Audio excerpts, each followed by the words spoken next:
మావోయిస్టులు అంటే వాళ్ళు టెర్రరిస్టులు అని ప్రభుత్వం తన బాకా మీడియా ద్వారా, గోడి మీడియా ద్వారా పెద్ద ఎత్తున ప్రచారం సాగిస్తుంది.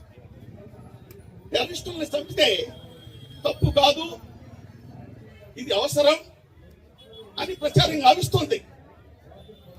ఈ విధంగా ప్రచారం సాగించడం కానీ, ఆ విధంగా టెర్రరిస్టులుగా పేర్కొనడం కానీ అత్యంత దుర్మార్గమైంది. దీన్ని తీవ్రంగా ఖండించాలి మనందరం కూడా.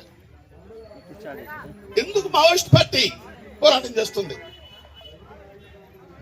ప్రభుత్వం, మోడీ ప్రభుత్వం ఇంత దుర్మార్గంగా, పాశవికంగా, రక్త పిపాసిలాగా, నరరూప రాక్షసులాగా ఎందుకు ఆటవిక వేట మధ్యయుగాల్లో జరిగింది, జంతువుల వేట, ఆ విధంగా వేట కొనసాగిస్తుంది.